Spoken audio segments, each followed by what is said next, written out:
Thank you, Mr. President. I was supposed to give a personal and collective privilege, but then, Mr. President, just to not belabor the issue anymore, because we have Senator Lacson who is set to deliver a privilege speech. May I just make a short manifestation, Mr. President, if I may?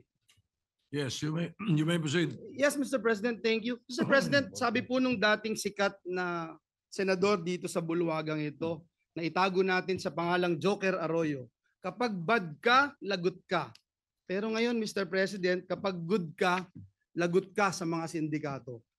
Mr. President, ngayong araw pong ito, kaninang umaga, nagulat po ako nung meron pong kumaladkad sa pangalan natin tungkol po sa flood control project sa mahal nating lalawigang Bulacan. Uulitin ko at parang sirang plaka na po ako, Mr. President. Wala po ako kailanman naging flood control project. Hindi ko po sasabihin na I categorically deny this accusation. Dahil po may resibo po tayo. Meron po pwedeng i-verifika kung bakit ito nangyayari. Mr. President, noon pa man tayo ay lumalaban na against this flood control issues, Mr. President. 2023, I'm just not sure, Mr. President, kung ready na po yung staff natin para i-show yung video na since 2023 ay dito po sa mismong bulwagan na ito at sa mga committee hearings, binabanggit na po natin ito. Please.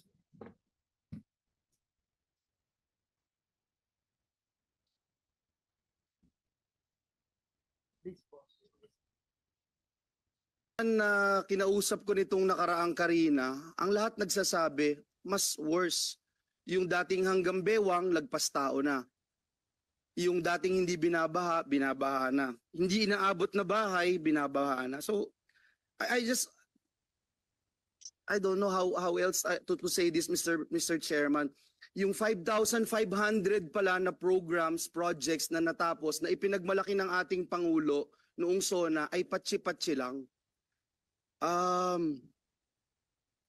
Hindi rin nakatulong, tingin ko, Mr. Chairman, hindi nakatulong kasi patsi-patsi nga po eh. Sana ang hiling ko na lang po ay kahit na hindi po masisimulan next year, makita po natin talaga yung master plan para po meron ding confidence yung mga kababayan natin that it's really moving, Secretary. Kasi kung titingnan nyo po from last year tsaka this year, baka walang magsabing nag-improve talaga sa amin and I'm speaking from personal experience. Kinausap ko nitong Mr. President, noong pong time na yun, Mr. President, nagpunta po tayo sa Kalumpit kasama si Mayor Lem at si Governor Daniel Fernando. Binanggit po natin sa lahat ng news outlet na palpak talaga ang programa ng pamahalaan sa flood control.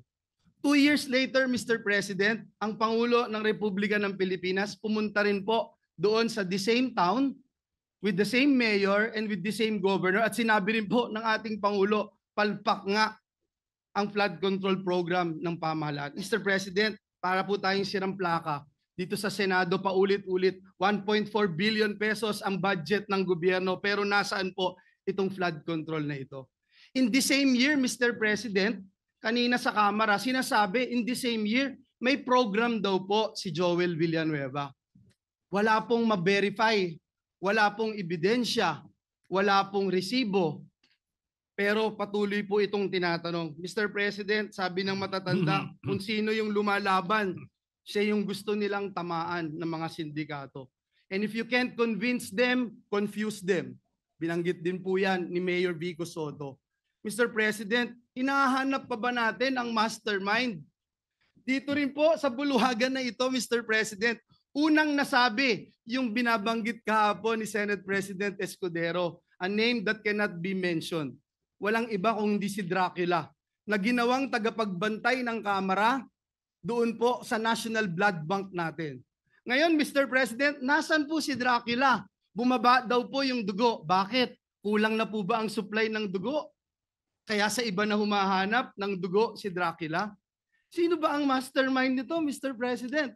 Hindi po ba ganito rin po yung ginawa sa atin 2 years ago nung nilabanan natin yung People's Initiative na may mga script na pinababasa At basa, scripted lahat. Kahit walang ebidensya, i-contempt mo. Kahit walang ebidensya, ipako mo sa krus.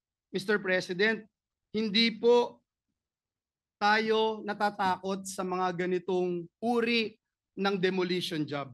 Handa rin po tayong madungisan ang ating pangalan, mainsulto o batikusin kung ito naman po ang magliligtas sa ating mga kababayan at tuldok sa anlibaha.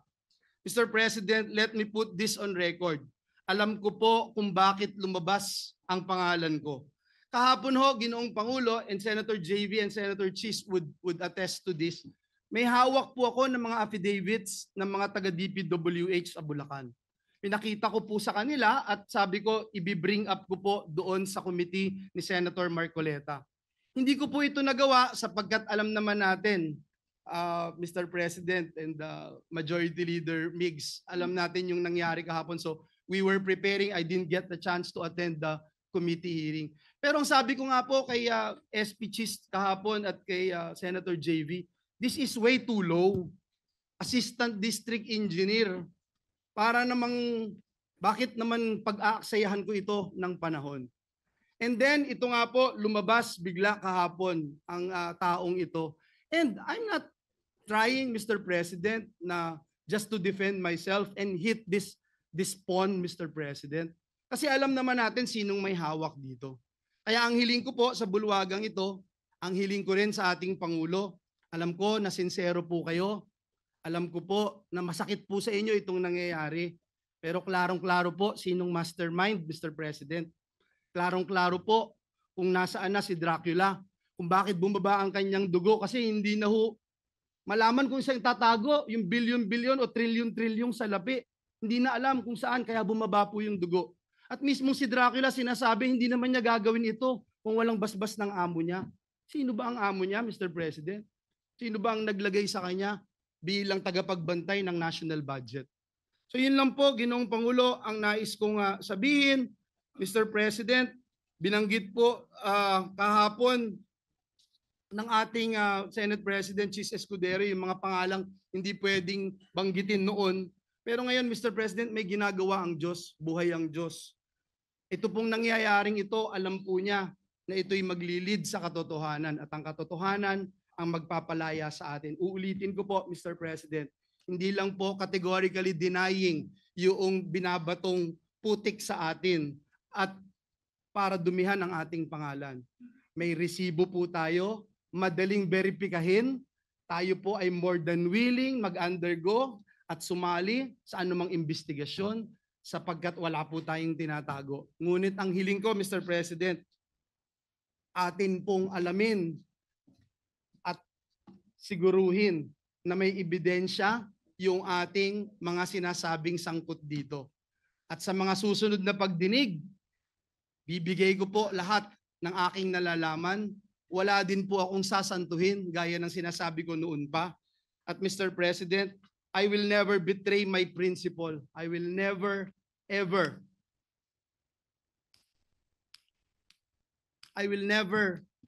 Mr. President, destroy the name that was given to me by my parents, Mr. President, because it's priceless, Mr. President. The Bible says a good name should be chosen than great riches. Pinalaki po ako ng magulang ko na naniniwala ako sa langit at impyerno. Pinalaki po ako ng magulang ko na naniniwala ako that when you die here on earth, you will face your Creator and immediately into judgment. Pinalaki po ako ng magulang ko na sa impyerno, wala pong graduation. Kahit 1 bilyong taon, kahit 1 trilyong taon, pag ikaw ay nagkasala, pag ikaw ay pinarusahan ng Diyos, wala pong graduation doon. Mr. President, my duty has always been to serve our kababayans. Lalong-lalo na po ang mga kababayan kong Bulakenyo who suffer from flooding year after year. And that is where my focus remains, Mr. President. Finding real solutions, not engaging in black propaganda. Mr. President, I will not be distracted by lies. And instead, I affirm my commitment to the work that truly matters, serving our people with honesty and integrity. Maraming salamat po, Ginoong Pangulo.